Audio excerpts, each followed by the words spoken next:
Señor, te damos gracias por tus bendiciones, gracias por tu palabra, gracias por la obra de tu Santo Espíritu. Señor, no son esfuerzos humanos solamente, sino más bien eres tú obrando en corazones, Señor. Reconocemos que te necesitamos, reconocemos que solos no podemos avanzar, Señor. Podemos dar 2 pasos y retroceder 3 y seguir desanimándonos. Tú eres poderoso. Rogamos, como te cantábamos, que en medio de lo que veamos, Señor, podamos ver a Cristo, tú nos muestres a Cristo, Señor, y tu poder obrando en una iglesia imperfecta. Gracias, Señor. En el nombre de Jesús. Amén. La majestad del nombre de Dios y el honor del hombre en la creación.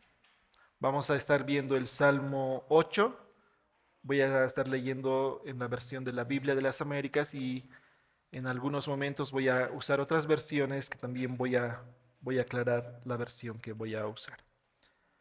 Así dice la palabra de Dios. Salmo de David para el director del coro sobre Gigit o Gitit. Oh Yahvé, Señor nuestro, cuán glorioso es tu nombre en toda la tierra, que has desplegado tu gloria sobre los cielos. Por boca de los infantes y de los niños de pecho has establecido tu fortaleza, por causa de tus adversarios para hacer cesar al enemigo y al vengativo. Cuando veo tus cielos, obra de tus dedos, la luna y las estrellas que tú has establecido, digo, ¿qué es el hombre para que de él te acuerdes? ¿Y el hijo del hombre para que lo cuides? Sin embargo, lo has hecho un poco menor que los ángeles y lo coronas de gloria y majestad. Tú le haces señorear sobre las obras de tus manos, todo lo has puesto bajo sus pies.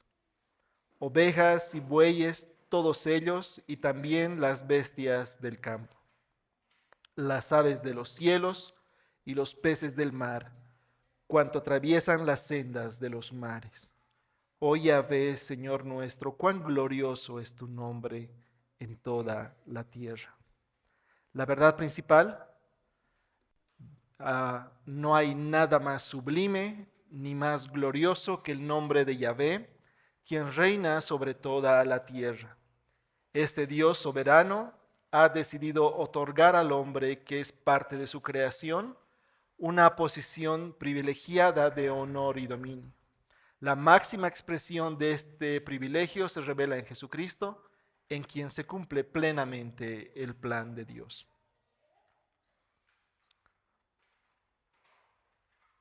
Vas a identificar que antes del título hay como un subtítulo, ¿no? Que dice para el director del coro sobre Gitit, Salmo de David. Cuando dice sobre Gitit, esta aclaración también va a estar en otros 2 salmos, en el Salmo 84 y en el Salmo 81. Y su significado no está esclarecido del todo. Mientras que algunos van a creer que se trata de un instrumento musical, otros van a decir que es una tonada musical. Otros van a hablar, en cambio, que es una parte, una ceremonia de una celebración. Es decir, no hay una unanimidad. ¿Qué es ese Gitit?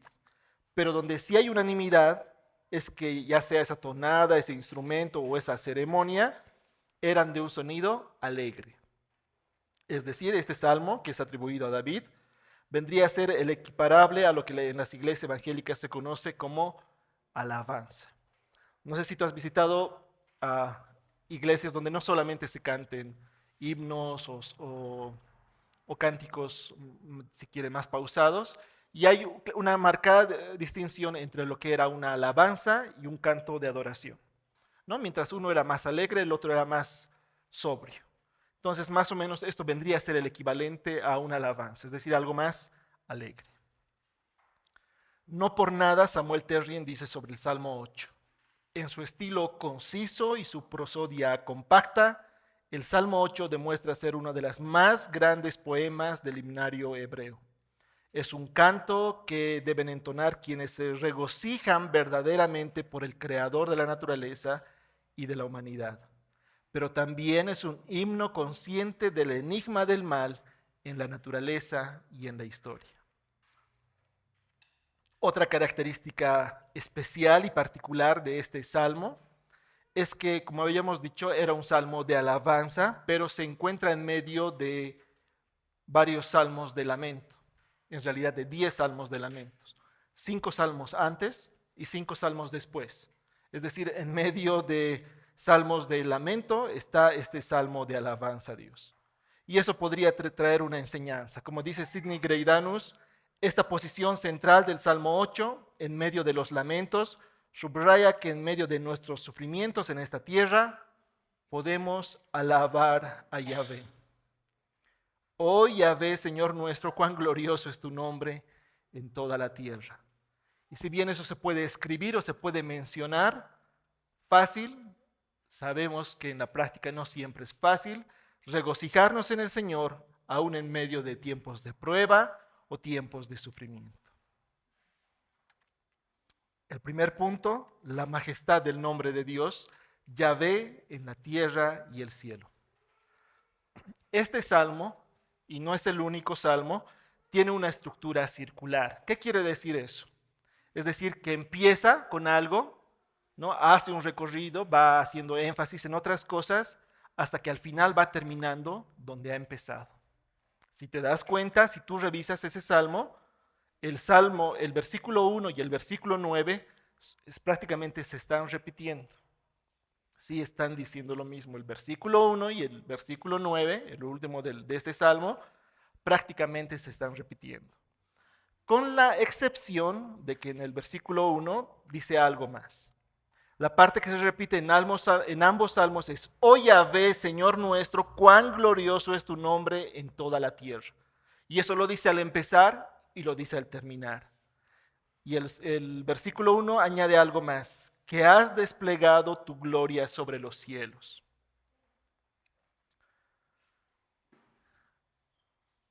Cuando hagamos este recorrido vamos a entender por qué es que empieza de esa manera y termina de la misma manera como ha empezado. Bueno, no sé la Biblia que en este momento estés agarrando, ¿sí? Pero si tienes probablemente Reina Valera, ahí dice Jehová. Y si tienes la Biblia de las Américas, ahí dice Señor, pero todo en mayúsculas. Y como ya varias veces he explicado, esto quiere decir, sí, que en realidad lo que ahí en el hebreo estaba eran 4 consonantes, ¿sí? 4 consonantes que vendrían a ser transliteradas YWHW, ¿sí? Perdón, YHWH. La pronunciación se desconoce, aunque la mayoría va a llegar a coincidir que es Yahweh o Yahvé. Y es interesante que este salmo empieza prácticamente mencionando el nombre de Dios, ¿no? Esas 4 consonantes son conocidos como el tetragramatón, ¿no? Y para el israelita, para el que era el del pueblo de Dios, era tan santo que prácticamente no lo pronunciaban. Y entonces reemplazaban eso y en vez de eso decían Adonai, ¿no? Es decir, Señor. La primera vez que utilizan esta palabra de Yahvé es en Génesis 2.4. Vámonos con nuestras Biblias a Génesis 2.4. Recordemos que en Génesis 1 se está relatando la creación, ¿sí? Y en Génesis 2.4 dice: estos son los orígenes de los cielos y de la tierra, cuando fueron creados, el día en que Yahvé Dios hizo la tierra y los cielos. Este Yahvé Dios, entonces, está hablando en el hebreo, es Yahvé Elohim, ¿sí? Elohim es la primera mención que se hace a Dios, es decir, el primer nombre, si quieres, de Dios mencionado en la Biblia es Elohim, no en el capítulo 1. Y en el capítulo 2 se presenta este segundo nombre, Yahvé. Según explica Juan Carlos Parra, Algunos se refieren al tetragramatón como el nombre inefable, por lo que cuesta o por lo que es difícil explicarlo con palabras. Este mismo autor va a explicar que Yahvé es el nombre más mencionado y utilizado en el Antiguo Testamento para referirse a Dios. Según este autor, se encuentra más de 5,000 veces. Y la verdad, para intentar contrastar esta cifra que da este autor, hice una búsqueda rápida en el Antiguo Testamento, obviamente ayudado por una aplicación, y el resultado que me ha arrojado en la Biblia de las Américas es más de 6,000 resultados. Y en 5,535 versículos se encontraba la palabra Señor o su equivalente Yahweh, ¿no? Cuando está todo con mayúsculas. Según explica Parra y también el diccionario Strong, esta palabra se deriva del verbo hebreo yahá, que significa existir, ser, y que abarca 3 tiempos verbales: pasado, presente, futuro. Por lo tanto, vendría a ser el que fue, el que es, el que será. De ahí que se extiende de manera unánime que Yahvé hace referencia al autoexistente, el eterno. Y entonces vas a ir casando con otros nombres o con otras menciones como Dios se ha revelado, ¿sí? Como el alfa y el omega. Autoexistente.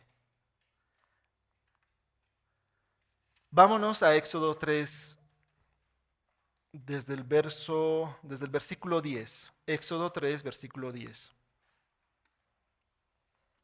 Este es el evento cuando Moisés es reclutado por Dios en la zarza ardiente para que libere al pueblo de Israel, ¿no? Él era un pastor de ovejas, pero es reclutado por Dios. Éxodo 3, versículo 10 en adelante. Ahora pues, ven y te enviaré a Faraón para que saques a mi pueblo, los hijos de Israel, de Egipto. Pero Moisés dijo a Dios: ¿quién soy yo para ir a Faraón y sacar a los hijos de Israel de Egipto? Y él dijo: ciertamente yo estaré contigo, y la señal para ti de que soy yo el que te ha enviado será esta: cuando hayas sacado al pueblo de Egipto, adoraréis a Dios en este monte. Entonces Moisés dijo a Dios: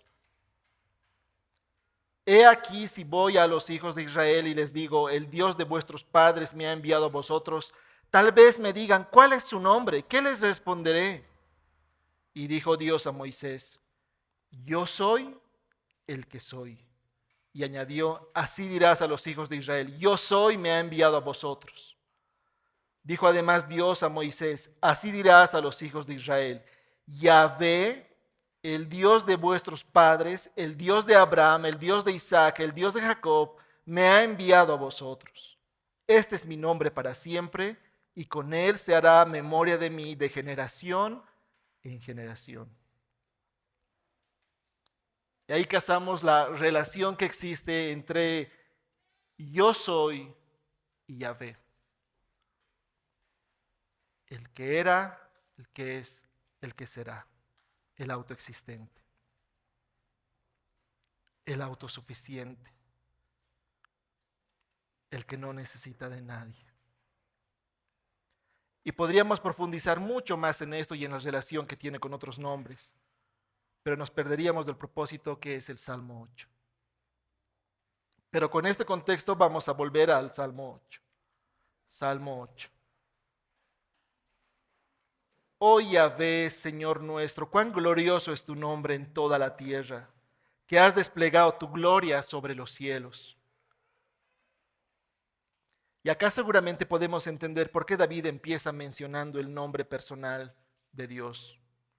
Primero, para que ellos mismos lo diferencien de otras deidades o lo que ellos podrían estar pensando. Él es diferente. Yahvé es autosuficiente. Él no necesita de nadie. Él no tiene principio ni tiene fin. Él no está sujeto al tiempo. Si yo tuviese que repetir este versículo en mis palabras, tal vez me imagino algo así. Tu nombre es glorioso, el autoexistente, el eterno, el que fue, es y será, y tú eres nuestro Señor. No hay nada, pero absolutamente nada en toda la tierra más glorioso que el nombre de Dios.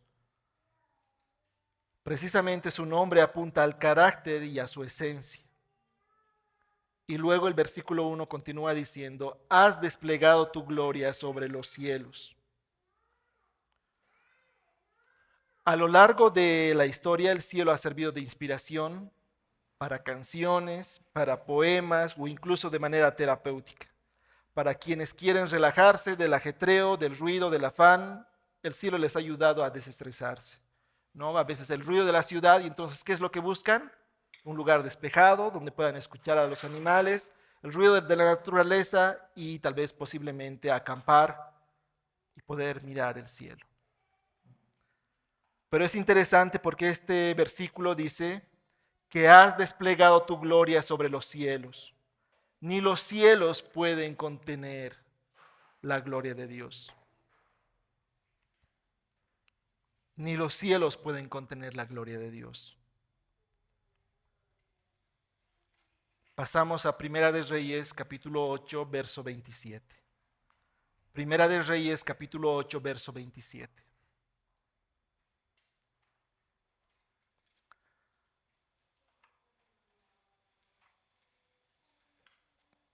Primera de Reyes 8:27. Pero ¿morará verdaderamente Dios sobre la tierra? Eso es una pregunta. He aquí los cielos y los cielos de los cielos no te pueden contener, cuanto menos esta casa que yo he edificado.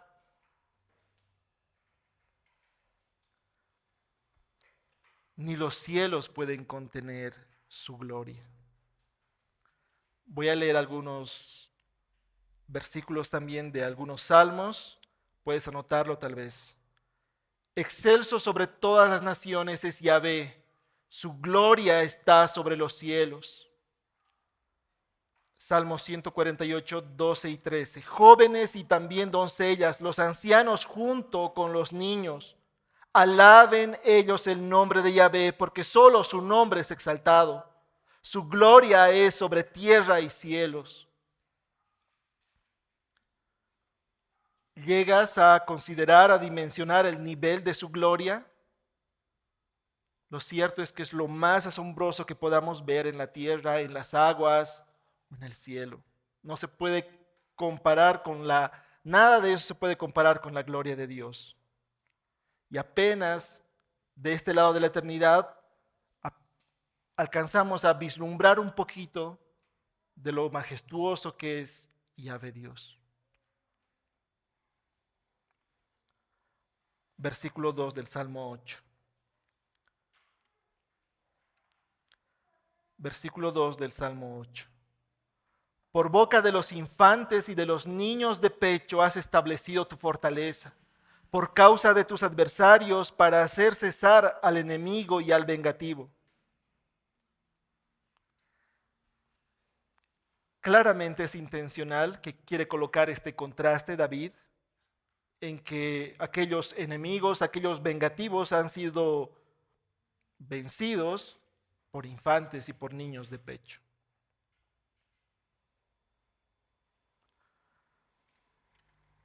Pasamos al Salmo 29, verso 1 y 2. Este salmo también es un salmo de David. Salmo 29, verso 1 y 2. Tributad a Yahvé, oh hijos de los poderosos.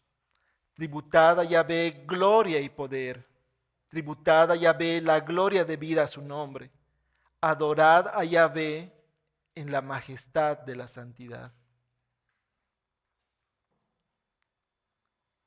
Y precisamente, como está diciendo el Salmo 8, el verso 2, los poderosos son sometidos por infantes o niños. Esto es intencional. Dios es experto en manifestar su poder en vasos de barro, como lo podemos ser tú y yo. Dios es experto en manifestar su poder en vasos de barro como lo podemos ser tú y yo. Primera de Corintios, capítulo 1, verso 27. Primera de Corintios, capítulo 1, verso 27. Sino que Dios ha escogido lo necio del mundo para avergonzar a los sabios. Y Dios ha escogido lo débil del mundo para avergonzar a lo que es fuerte.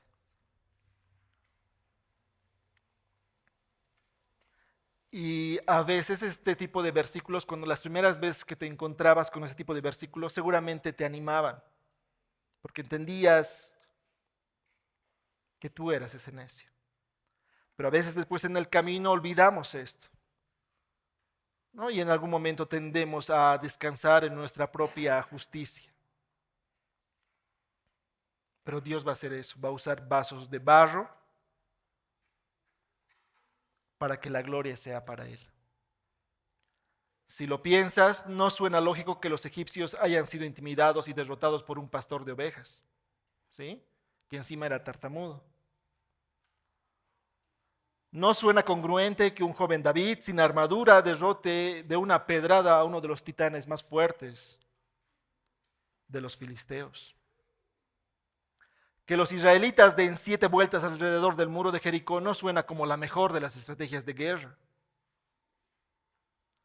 Muy probablemente para nosotros, un pescador con poca preparación teológica, con poco carisma, como lo fue Pedro, no sería el primer candidato en quien pensaríamos para ser el apóstol del Mesías.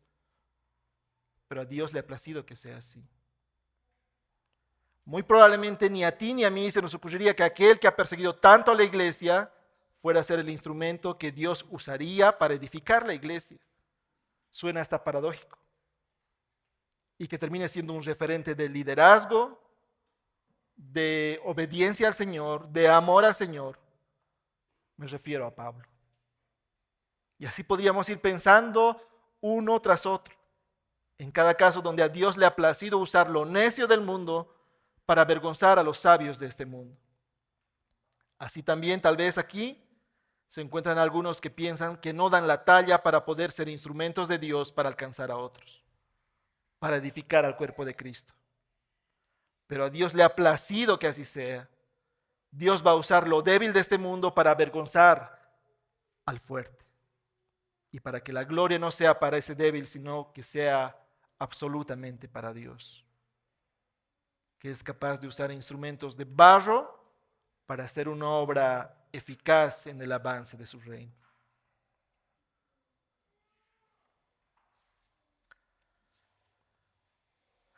La lógica no siempre funciona en cómo avanza el reino.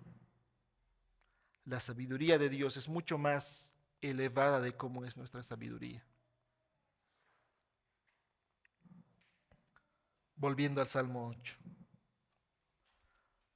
Repito el versículo 2. Por boca de los infantes y de los niños de pecho has establecido tu fortaleza por causa de tus adversarios para hacer cesar al enemigo y al vengativo. Recordemos, Jesús está entrando, haciendo su entrada triunfal a Jerusalén, donde le reciben con palmas, lo van exaltando y le van diciendo, bendito es el que viene en el nombre del Señor. Pues Jesús entra al templo, echa a los mercaderes, sana a ciegos y a los cojos y provoca incomodidad en los líderes religiosos, principalmente en los sacerdotes y en los escribas.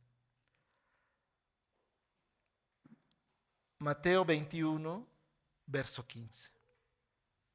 Mateo 21, verso 15. Entonces, ese es el escenario. Jesús está haciendo eso, ha tenido su entrada triunfal, mucha multitud lo ha recibido, se ha asombrado por él. Él con autoridad ha expulsado a los mercaderes del templo, ha hecho milagros. Y ese es el contexto de Mateo 21, 15. Pero cuando los principales sacerdotes y los escribas fueron o vieron las maravillas que había hecho, y a los muchachos que gritaban en el templo y que decían, Hosana al hijo de David, se indignaron y le dijeron, ¿oyes lo que estos dicen? Y Jesús les respondió, sí. ¿Nunca habéis leído? De la boca de los pequeños y de los niños de pecho, te has preparado alabanza. Jesús está tomando el versículo 2 del Salmo 8, con una variación al final. Y seguramente cuando dice eso, los sacerdotes, los escribas, se ponían mucho más furiosos. La majestad del nombre de Dios. Pero este salmo no solamente nos presenta esa majestad, esa gloria de Dios en su creación. También nos muestra el honor del hombre en la creación divina. Pasamos a los versos 3 y 4 del Salmo 8.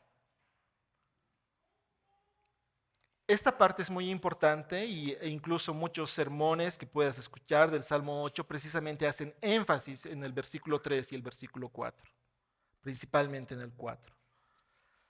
Cuando veo tus cielos, obra de tus dedos, la luna y las estrellas que tú has establecido, digo, ¿qué es el hombre para que de él te acuerdes y el hijo del hombre para que lo cuides?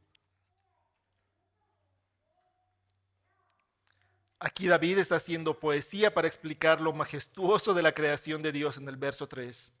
Cuando veo tus cielos, obra de tus dedos, la luna y las estrellas que tú has establecido. Por la descripción que hace David de los cielos, pongan atención a lo siguiente. David menciona a los cielos, la luna, las estrellas. Hay quienes piensan que cuando él estaba escribiendo este salmo era de noche y que él estaba contemplando el cielo.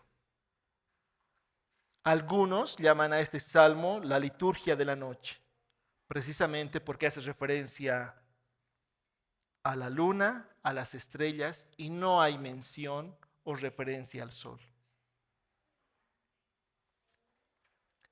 En el mundo antiguo, las personas veían a los cielos como si fueran una especie de cúpulas, ¿sí?, visuales, y que contenían aguas.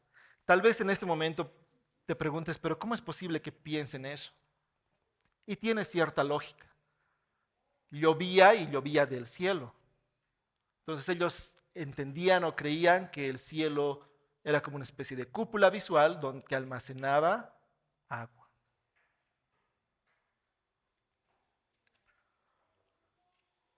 David está mencionando en el versículo 3 a Dios como un gran artista, que con sus dedos pinta con mucho cuidado en un gran lienzo una de sus mejores obras, mismas que al ser contempladas generan tremendo asombro.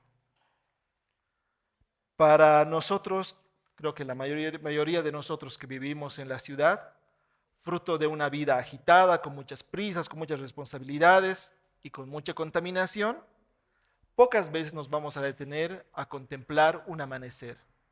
Pocas veces nos vamos a detener a contemplar una aurora o a contemplar un atardecer, el ocaso, ¿no? A elevar la mirada y ver un cielo estrellado, lo cautivante de la luna.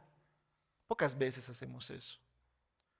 Pero si alguna vez te ha tocado estar en el campo, allí tal vez cuando hay menos distracciones, menos luz artificial, menos contaminación, allí es más fácil poder prestar más atención a lo majestuoso de la creación de Dios. Eso es lo que David está haciendo. Se está asombrando y está elogiando. Cuando veo tus cielos, obra de tus dedos, la luna y las estrellas que tú has establecido. O sea, ¿cómo es posible que hayas hecho esto tan hermoso?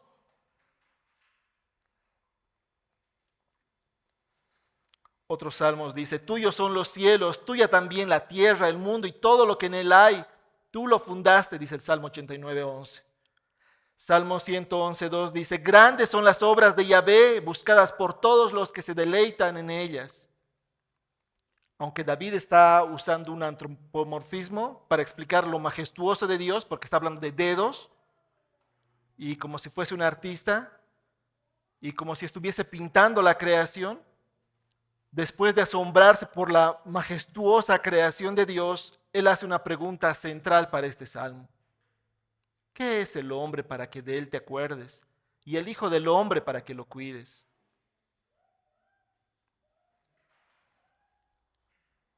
Según el comentario bíblico Mundo Hispano, la palabra que David utiliza traducida como hombre es una palabra que apunta a la debilidad del hombre.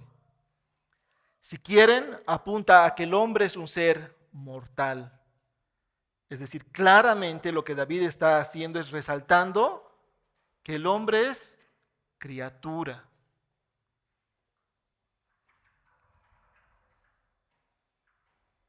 ¿Qué es el hombre para que de él te acuerdes? ¿Qué es el hijo del hombre para que lo cuides? Lo que está diciendo es, si el hombre es una criatura tuya, un ser frágil, mortal, no es un Dios, no tiene el control de todo. ¿Por qué te acuerdas de él? Porque tiene tu favor.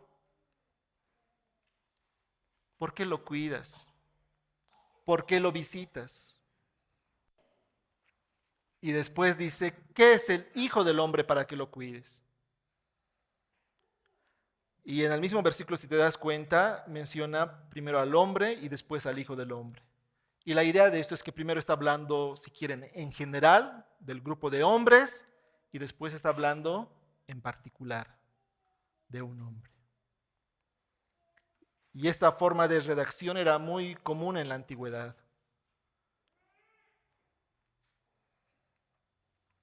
Otra vez voy a leerlo.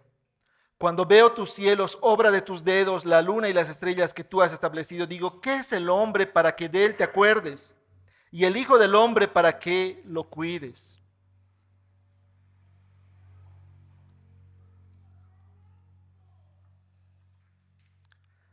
Y si dudamos de lo majestuoso que es el Señor y lo veraz que es el Señor, vamos a encontrar tantas coincidencias que no son casualidad. Pasamos a Job 7. Libro de Job, capítulo 7, desde el verso 17. Job 7, desde el verso 17.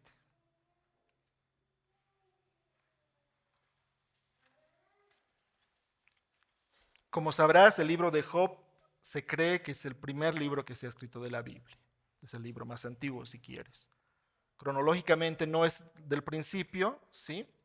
No relata el principio, pero es el libro más antiguo. Job está haciendo una pregunta semejante. ¿Qué es el hombre para que lo engrandezcas, para que te preocupes por él, para que lo examines cada mañana y cada momento lo pongas a prueba? ¿Nunca apartarás de mí tu mirada, ni me dejarás solo hasta que trague mi saliva? Y date cuenta, el verso 17 y el verso 18 de Job están hablando en lo general, igual, ¿no? ¿Qué es el hombre? Pero el verso 19 ya es personal, ya es individuo. Nunca apartarás de mí tu mirada. Hay demasiada coincidencia entre este pasaje y el Salmo y ese versículo, no solamente en la estructura, sino en la cuestionante.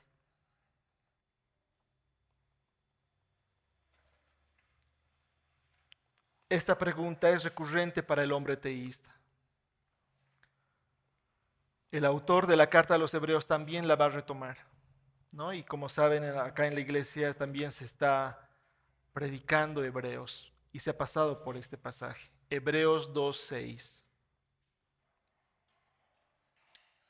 Hebreos 2:6. Pero uno ha testificado en cierto lugar diciendo, ¿qué es el hombre para que de él te acuerdes?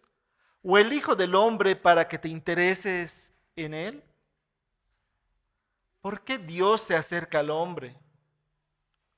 ¿Por qué Dios salva al hombre? ¿Qué gana Dios con eso? Y sé que son preguntas profundas y sin duda podrían abrir debates. Volvemos al Salmo 8, versos 5 y 6. Salmo 8, versos 5 y 6. Sin embargo, lo has hecho un poco menor que los ángeles y lo coronas de gloria y majestad. Tú le haces señorear sobre las obras de tus manos, todo lo has puesto bajo sus pies. Y acá hay diferencias. En esta versión en la Biblia de las Américas dice, sin embargo, lo has hecho un poco menor que los ángeles. Pero hay otras traducciones que lo traducen, lo has hecho un poco menor que Dios. Porque la palabra en el hebreo que utiliza, que se traduce acá en esta versión como ángeles, es Elohim.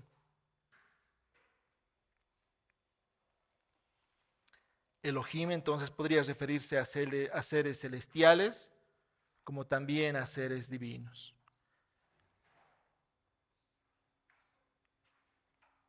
Como sea, cualquiera de las dos interpretaciones está apuntando a que el ser humano en capacidades es poco menor que los ángeles. Pero al ser hecho a imagen y semejanza de Dios, el ser humano ha sido coronado de gloria y majestad. Es decir, es mucho más bendecido de lo que merece.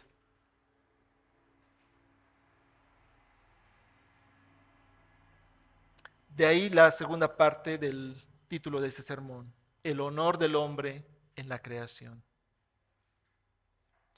Ahora presta atención en lo siguiente. Algo que había pasado por alto, la verdad, incluso después de haber estudiado este salmo, pero que Sugel Michelem me ayudó a comprender y a entender, es que en este salmo en particular David no está hablando de Dios. Es decir, hay otras partes, varias partes de la Biblia donde se explica de Dios, se habla de Dios. Pero en este salmo en particular, David está hablando a Dios. Entonces son dos cosas diferentes. David no está hablando de Dios, sino más bien está hablando a Dios. Y aunque suena parecido, es muy diferente. Es un privilegio que nosotros podamos hablar a Dios como seres humanos.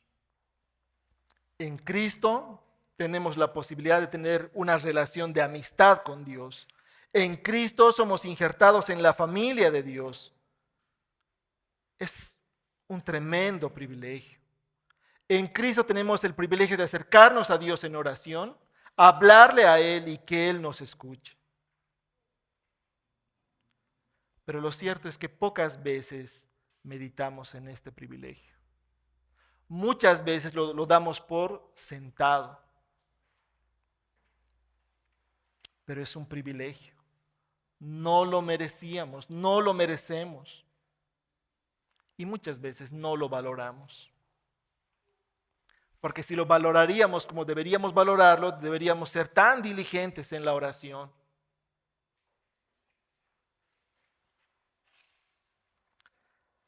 Ten presente que este privilegio de hablar a Dios es un privilegio que el primer Adán perdió a consecuencia del pecado. Las más de las veces estamos corriendo una carrera por migajas de menor valor, sin considerar el tremendo privilegio que ya tenemos si somos parte de la iglesia de Dios, el cuerpo de Cristo.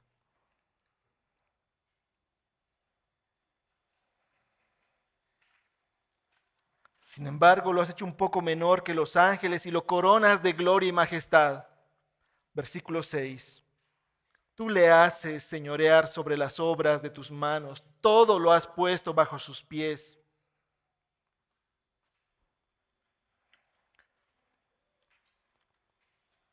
Este es el diseño que Dios ha establecido.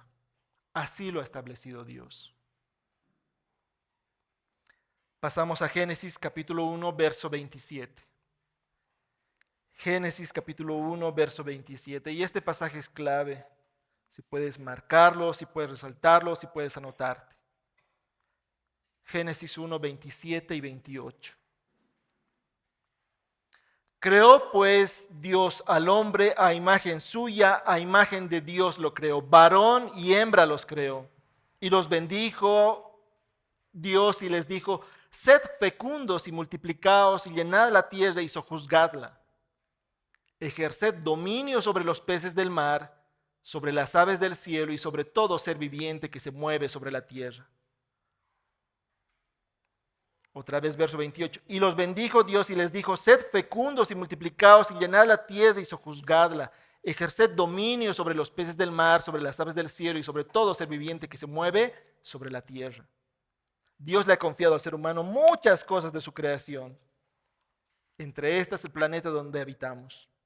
Hoy en Bolivia estamos viendo los estragos de mal administrar los recursos que tenemos, de no cuidar el ecosistema, porque en su extravío moral, en su extravío espiritual, ha perdido de vista que el sojuzgar la tierra es algo que nos es conferido.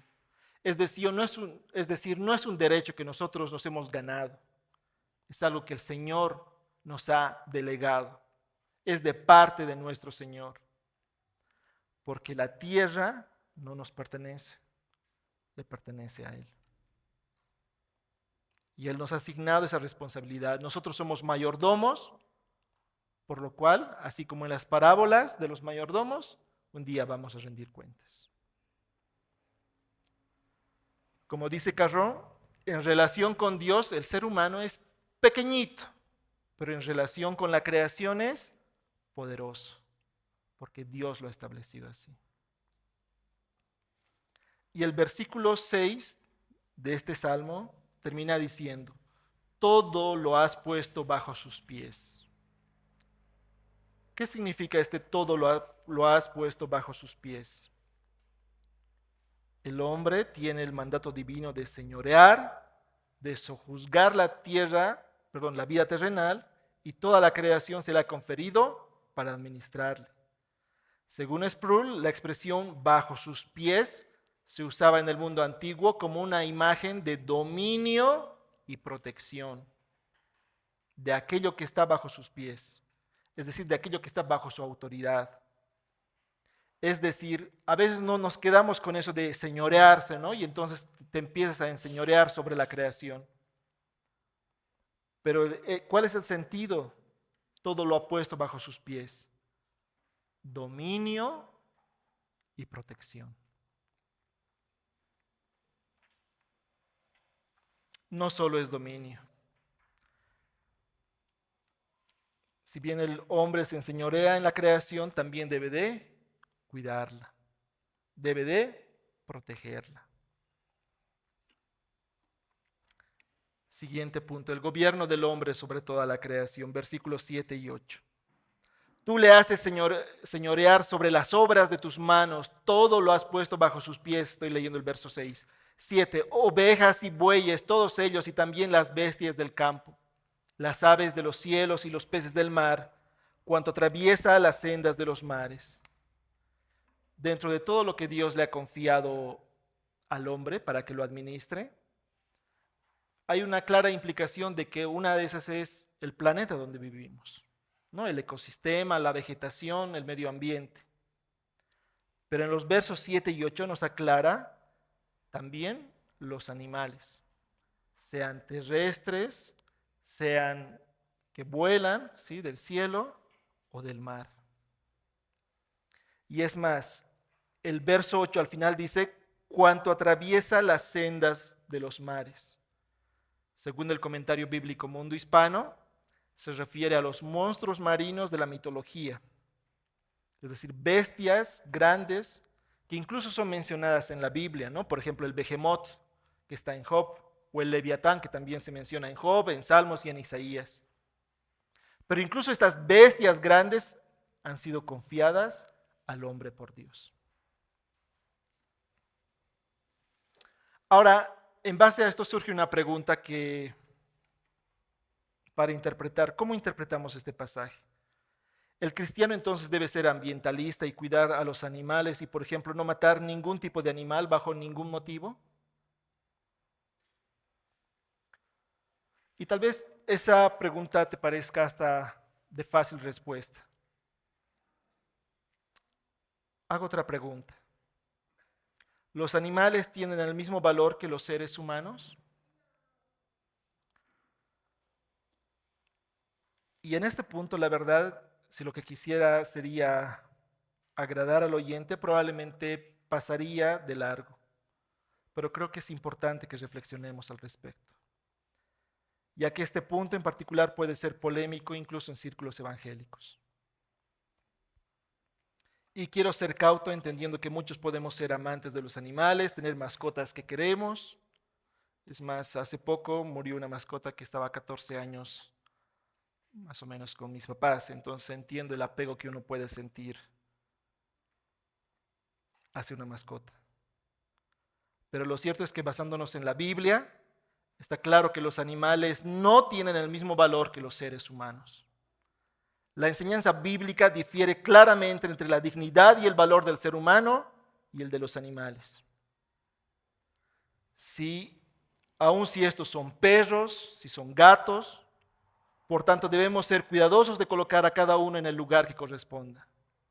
Por ejemplo, esa idea que está ahora tan de moda de los perrijos o los gatijos no tiene un sustento bíblico. Repaso algunos argumentos y aclaraciones para decir esto. Primero, los animales no han sido creados a imagen y semejanza de Dios. Eso lo hemos leído en Génesis 1, 26 y 27. Segundo, el hombre ejerce dominio sobre los animales. Dios lo ha establecido así, esa jerarquía en la creación en Génesis 1, 28. Entonces no es algo que el hombre ha inventado. Dios lo ha establecido así. Tercero, el hombre tiene responsabilidad sobre los animales. Es decir, si bien se enseñorea sobre ellos, también debe velar por ellos. Proverbios 12:10, voy a leer la Nueva Traducción Viviente para que se entienda mejor. Proverbios 12:10. Los justos cuidan de sus animales, pero los perversos siempre son crueles. Finalmente en Romanos 8:19 al 23 se habla de cómo toda la creación, incluidos los animales, gimen esperando la redención final. Aunque los animales no comparten el mismo destino eterno que los seres humanos, la redención de la creación en su conjunto incluye el restaurar la relación armoniosa entre los humanos y los animales en el plan redentor de Dios. Esta aclaración la digo entendiendo el cariño que podamos sentir por un animal, por ejemplo una mascota, la cual si está bajo nuestro cargo nosotros debemos encargarnos de cuidarla, de alimentarla, de tratarla con dignidad. Pero lo que no debemos hacer es ponerla en el lugar de un ser humano porque no lo es. Entonces, para no irnos a extremos que no honren a Dios, el ser humano debe tener un enfoque bíblico para con la creación de Dios. Más aún si estamos hablando del creyente. Su rol para con la creación es dominio y protección de la creación.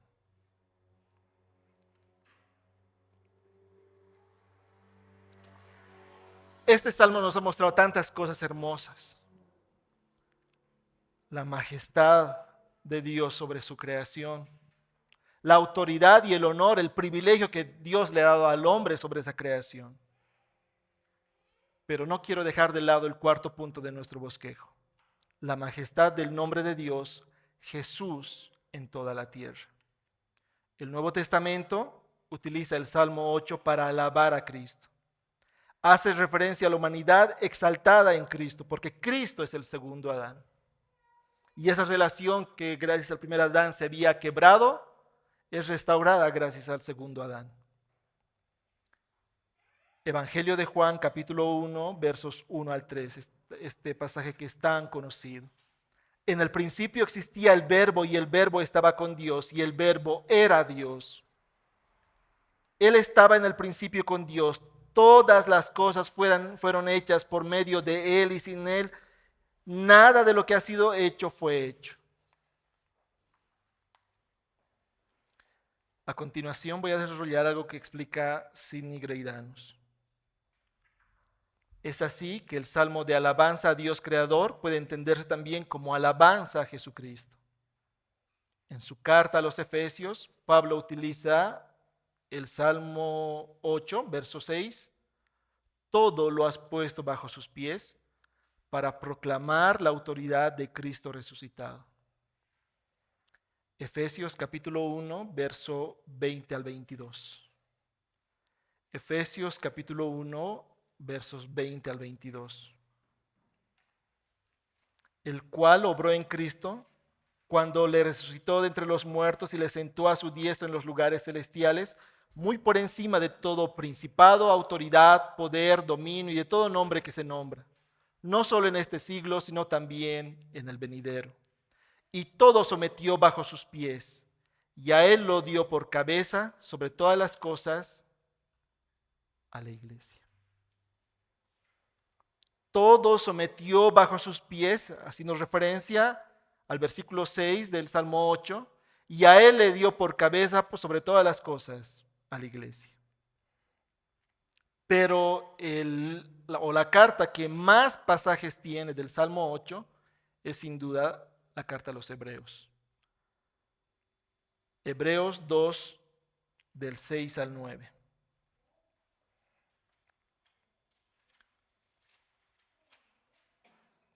Pero uno ha testificado en cierto lugar diciendo, ¿qué es el hombre para que de él te acuerdes? ¿O el hijo del hombre para que te intereses en él?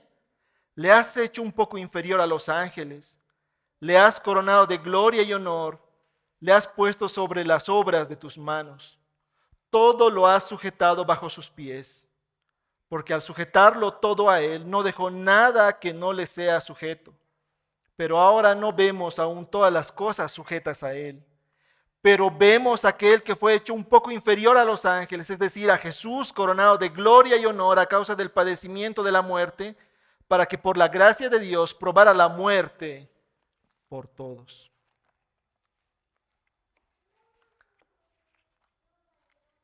Quiero que prestes atención a lo siguiente. Acá dice que le ha hecho a Jesús poco inferior a los ángeles. Pero antes, en el capítulo 1 de Hebreos, en el verso 4 dice, siendo mucho mejor que los ángeles por cuanto ha heredado un nombre más excelente que ellos. Y está hablando de la misma persona, Jesucristo.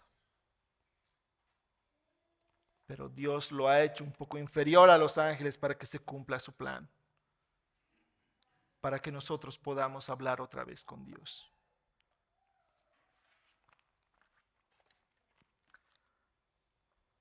Jesús es el segundo Adán. Jesús representa a la humanidad redimida. Jesús murió y resucitó.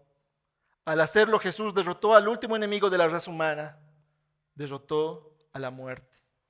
Con su resurrección, Jesús demostró su dominio sobre la muerte, demostró su victoria. Hebreos 2:10, voy a leer la última parte de este versículo, Hebreos 2:10. Llevando muchos hijos a la gloria, hiciera perfecto por medio de los padecimientos al autor de la salvación de ellos. Eso ha hecho Jesucristo. Versículo 14. Así que por cuanto los hijos participan de carne y sangre, él igualmente participó también de lo mismo, para anular mediante la muerte el poder de aquel que tenía el poder de la muerte, es decir, el diablo. A través de la victoria de Jesús sobre la muerte y el diablo, tenemos con él gobierno sobre todas las cosas. Cuando Jesús vuelva, devolverá al ser humano lo que Dios quería que fuera desde el principio. Sé que ya es tiempo para terminar, así que vamos a hacer algunas preguntas para reflexión final. ¿Entiendes lo valioso de tu vida al entender que fuiste hecho a imagen y semejanza de Dios? ¿Entiendes lo precioso que es eso? ¿O acaso tomas por poco que hayas sido hecho a imagen y semejanza de Dios? Otra pregunta. ¿Cómo nuestra comprensión de la grandeza de Dios puede afectar nuestra visión del valor y de la dignidad humana? Cuando entendemos su grandeza. ¿Puedo seguir pensando como antes pensaba, tal vez en pro del aborto, en pro de la eutanasia? Pensando de manera egoísta en el matrimonio, entregado a la pornografía.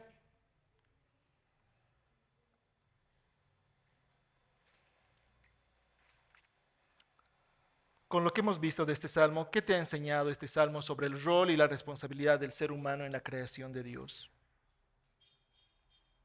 ¿Cómo estamos administrando lo que Dios nos ha conferido de su creación? ¿Somos buenos mayordomos? Y si la respuesta es un no, ¿qué pasos deberíamos de dar?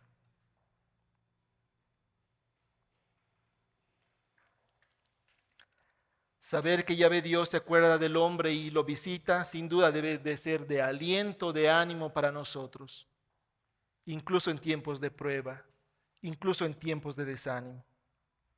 Saber que Dios, que Yahvé Dios se acuerda del hombre, que lo visita, que lo cuida. No debemos tomar por una simple curiosidad que este salmo sea con una estructura circular, que empiece y termine usando la misma expresión. Intencionalmente David, su autor, así lo ha puesto. Pero incluso por encima de David, es Dios mismo quien lo ha establecido así. Sin duda para resaltar algo, lo glorioso y lo sublime del nombre de Yahvé Dios, y que todo se trata de Él. Él está en el centro. Para algunos comentaristas, el Salmo 8 es el modelo de lo que debe ser un himno de alabanza a Dios. ¿Por qué? Porque empieza y termina glorificando a Dios. Habla de quién es Dios, de lo que Él ha hecho y relaciona al ser humano con Dios.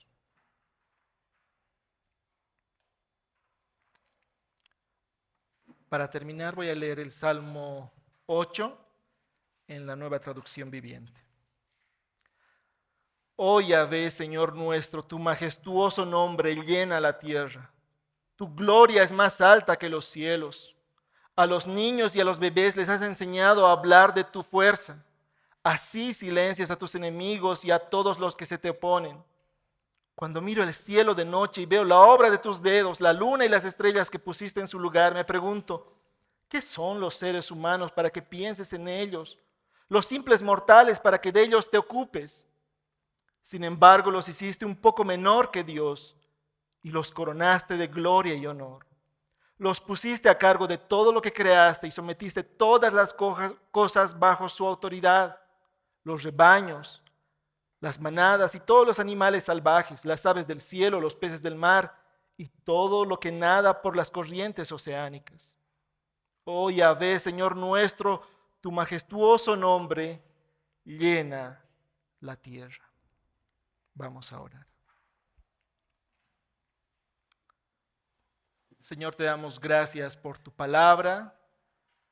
Gracias por este salmo que nos ayuda a comprender un poquito más, Señor, de lo que es tu majestad, tu gloria. Reconocemos que de este lado de la eternidad realmente nos falta mucho para asombrarnos, maravillarnos, temer, Señor, respecto a tu gloria, tu majestad. Como tu soberano, con tu palabra, Señor, has creado todo y nos has puesto en una posición de honor, de autoridad sobre tu creación, Señor. Pero reconocemos que muchas veces olvidamos esto y somos negligentes o nos inclinamos a un lado o nos inclinamos a otro, Señor. Terminamos enseñoreándonos sin cuidar de tu creación. O pensamos que solamente se trata de cuidar y no de administrar los recursos que tú has provisto. Señor, sabemos que como creyentes estamos bajo tu señorío. No queremos hacer las cosas según nuestra lógica, aún a veces nuestros sentimientos que son contrarios. Queremos hacer las cosas como tú las has diseñado. Ayúdanos, danos una mente renovada, que comprenda esto, que se maraville por ti, por tu gloria, Señor, por tu nombre, por lo que tú representas, Padre.